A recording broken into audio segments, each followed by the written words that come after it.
د دې امیر المؤمنین شیخ هبت الله حفظه الله ما په مخ کې یو چا پوښتنه ځنې وکړل وایي د دې اذان په دعا کې لاس پورته کوم که نه؟ د مبارک ورته ویل زموږ استاذ دی، موږ سبقونه ورسره ویل، وایي ضرور یې پورته کوه. دا دومره اسلاف و علماو پورته کول، دا مشایخ پورته کول مه پر بدګمانه کېږه، بس پورته کوه یې لاسونه. زه هم دا مشایخ و علماو چې کم افعال کول پر داسې شیانو باندې باید چې رد نه وکړو. خو که بیا هم په توحشام د علامه واقدي مطالعه کو، که زه دا ووایم چې در لس ځایه به ډېر داسې موقعې په مخه راسي چې صحابه او صحابه په مخه سره ورځي، د الله اکبر په نارو باندې سره ورځي. که د کعب ابن اشرف واقعه مطالعه سي چې مدینه منوره کې رسول الله صلی الله علیه وسلم د خپل یو ورور رضعي او دوه نور صحابه ور استي او کعب ابن اشرف قتل کوي د شپې، بیا چې کم صحابه مبارکان برته را روانیږي پر جنت البقیع چې راښکاره کیږي، رسول الله صلی الله علیه وسلم د تهجد پر مانځه ناست دی، هغه صحابه مبارکان نبی علیه السلام د الله اکبر په ناره خبري الله اکبر، رسول الله صلی الله علیه وسلم ورته افلح الوجوه افلحت الوجوه، دا مخان کامیاب راغلل، کعب ابن اشرف قتل کړی دی، دی ورته وایي ووجهک یا رسول الله، ای د الله پیغمبر ستا مخ کامیابه دی، ستا د کامیابۍ څه مدعا وکړي. زموږ بعضې کتابونه دا مسله لیکي وایي د الله جل جلاله نوم به الله نه استعمالی، د دې دپاره چې خلک په خبر کې. رد المحترم دا مسله لیکلې ده، عام فقهاو لیکلې ده، خو هغه کې لږ تفصیل سته په دا مسله کې. د الله بلاکۍ په نوم که نیت د برکت ورسره و، بیا په طریقې د عالي استعمالول نه دي ناروا. که نیت د تبرک و، د برکت و، د فضیلت و، د ثواب نه وي، یوازې په طریقې د عالي سره وي، بیا فقها رد پر کوي.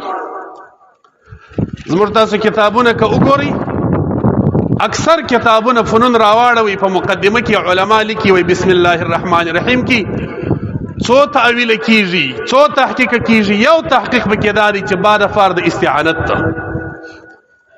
نو خیالي چې زموږ تاسو د عقاید کتاب دی د عقاید شرحه، دلته سوال کوي چې دا با چې د استعانت لپاره دي کړل، د الله نوم دي لپاره د استعانت وګرځوي، د اله العالمین نوم دي الله وګرځول، او د الله جل جلاله نوم الله ګرځول، دا خو حرام دي.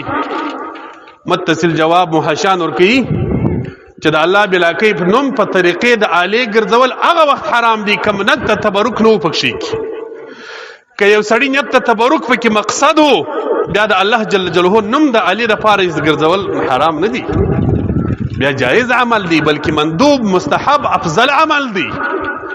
نو دا زموږ مسلمانان چې نارې وهي فلانکی مولوي صاحب رالی د تعظیم دپاره د الله جل جلاله نوم یادوي، ما په خیال په دې کې د بدۍ ځای ماته نه معلومیږي.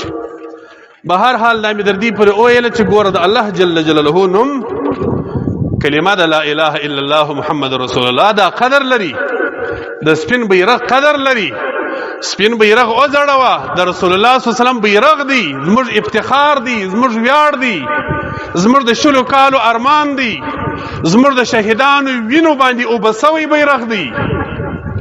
خو ها قدر به یې کوې، احترام به یې کوې. د جمعې مبارکې ورځ ده، ښه رحماني صاحب محترم خو ډېره جلسه راویښه کړل، خو زه هم درته وایم چې ګورې تاسې یو څه ذکر د ځانه سره کوئ، درود شریف وایست، په جلسه کې ناست یاست، د جلسهګاه به یو خوند وکړي. د الله رسول صلی الله علیه وسلم وایي شفاعت به مې ډېر امیدواره هغه امتي زما د شفاعت وي چې ډېر درود شریف را باندې وایي. یوه پلا درود شریف ووایه، حدیث پاک دی، علما ناست دي، لس رحمت الله در باندې کوي. یو پلا درود شریف خو وایست، د هغسې ناست یاست صلی الله علیه وسلم اللهم صل علی محمد، دا خو وایست. نبی اکرم صلی الله علیه وسلم مبارک خصوصی د جمعې په ورځ باندې امر کوي اکثروا علی من الصلاة فی یوم الجمعه، او کما قال النبی صلی الله علیه وسلم فإن صلاتکم معروضة علی. ډیر ډیر درود نبی علیه السلام د جمعې په ورځ باندې وایستی، درود ما ته را رسیږي. مولا علی القاری الحنفی رحمت الله تعالی علیه شرح کې د شفاء دغه حدیث چې امام قاضی عیاض راوړي چې د جمعې په ورځ نبی علیه السلام وایي ډېر درود وایاست ما ته رارسېږي. نو مولا علی قاري صاحب اعتراض کوي چې خو هره ورځ درود وایي نبی علیه السلام ته رسېږي. فإن لله فی الأرض ملائکه، الله بلاکې په مځکه کې څه ملائکې نبی علیه السلام وایي پیدا کړي دي، هغه زما د امت درودونه ما ته رارسوي. دا خو هر وخت رسېږي درود نبی علیه السلام ته. د جمعې خصوصیت به په دې حدیث کې ولې راغلی. یو قول مولا علی قاري رحمه الله شرح د شفا کې دا ذکر کوي، وایي د جمعې په ورځ بغیر د واوستې د ملائکو نبی علیه السلام درود شریف اورسي. څومره اشاره پیدا نور وخت واوسته د ملائکو ده، د جمعې په ورځ واوسته هم نسته پکې کې بغیر له واوستې رسول الله صلی الله علیه وسلم اورسي. او هغه مقدمه د دلایل الخیرات کې هم لیکي چې محب د نبی کریم صلی الله علیه وسلم چې د الله د پیغمبر سره محبت وي، د هغه درود رسول الله صلی الله علیه وسلم ته بغیر له واوستې رسیږي.